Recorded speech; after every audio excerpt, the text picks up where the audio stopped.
This world is fast. It's loud. It's distracting. And in the middle of all that noise, we're never gonna stop and ask ourselves one simple but extremely important question. Who am I? And we're gonna face that question many, many times throughout our lives. Because people are gonna be asking us. And that's when it's gonna hit us that we don't know who we are. And still, we're gonna continue scrolling, working, talking, doing anything and everything in our power to escape our thoughts instead of listening to ourselves. We live in a world that is constantly stimulating us. Notifications, social media, games, ads, anything and everything all over the place. You look at New York, you go to Manhattan, you go to Times Square, it's literally a bunch of screens with a million ads. And it's somehow a tourist attraction.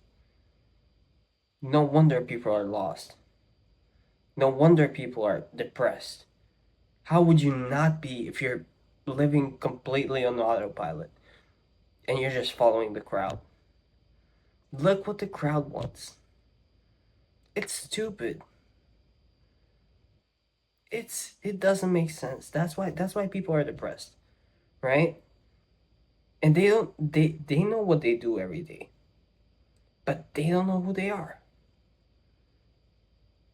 They don't know who they are, what their strengths are, what their weaknesses are, and of course, they're gonna be depressed.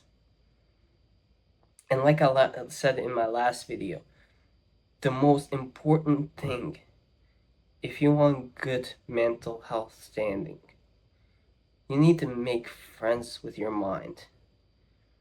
For that, you have to know it. You have to learn who you are.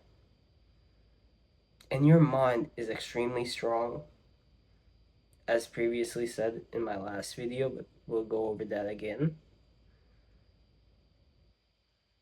So you can easily do it. And it might be uncomfortable at first, but let me walk you through it. So what do you do if you want good mental health? What do you do to learn who you are, right? Very simple. Close yourself in a room.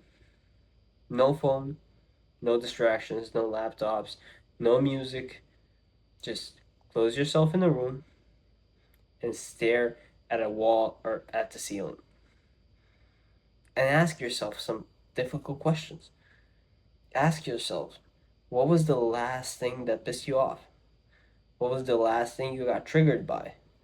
What was the last thing that you were happy about?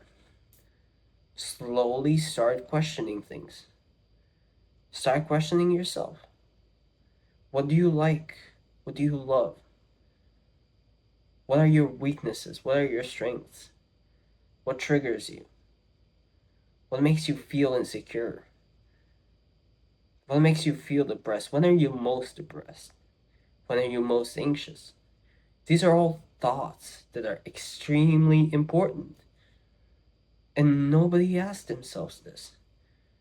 They might in like a hurry or like at like 4 a.m. in the morning, they might ask themselves these questions. But never are they gonna actually sit with them and think about it. So do it. And it's gonna be tough and you'll want to quit. But we said in the previous video, your mind is extremely strong. And if you don't believe me, placebo, right? Placebo exists. Your mind is so strong, it literally can physically heal you. That's how strong it is. In the case of SSRIs, placebo works 30% of the time. SSRIs work like 50-60% of the time. So your mind is actually extremely capable. Now imagine if you're not being gaslit, but you're actually like full on believing in yourself. Because you got the evidence right there. And let's take it even further. Let's take it a step further. Start journaling everything. Start writing it down. As you're thinking, just put it into words and put it on a piece of paper. Not on the screen, on a piece of paper. And you're not gonna think about anything and everything. You're gonna miss things. So writing it down is gonna help you out because you're gonna remember to add stuff. You're gonna go back to your journal. You're gonna go back to your notes, and you're gonna add things. Extremely useful. And then, if you were writing within like a depressed episode or whatever, when you're feeling better, read it out. See if you overreacted. Because maybe you did. Chances are you probably did. You probably made a huge deal out of something small.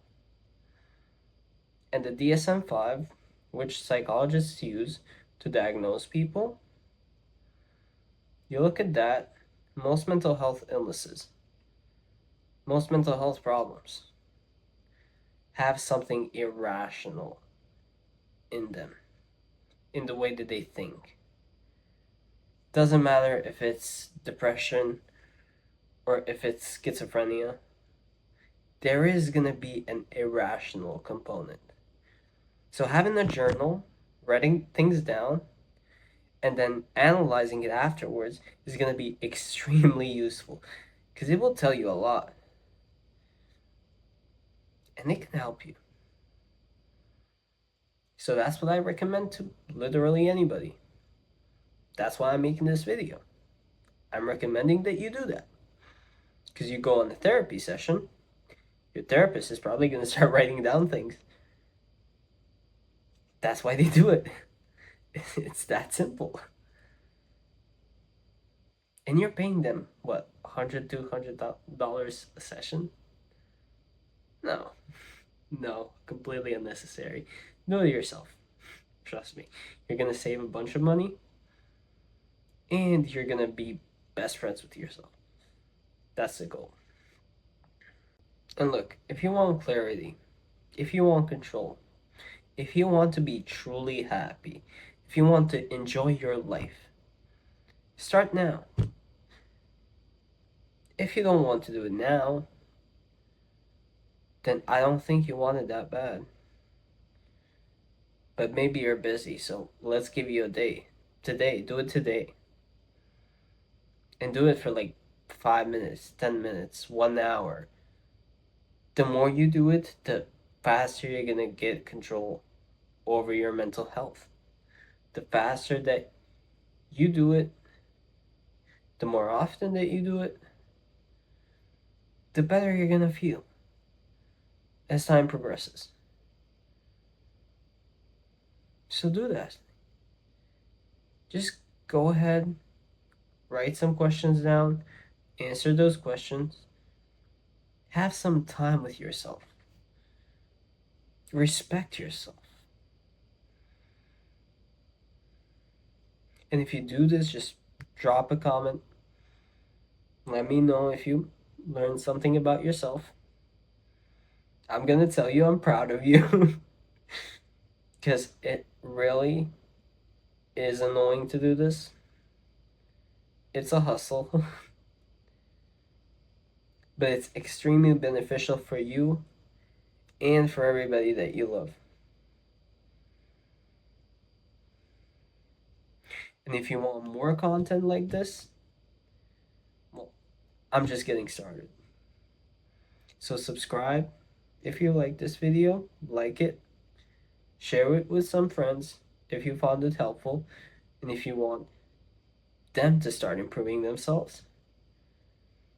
And I'll see you in the next one. Love you.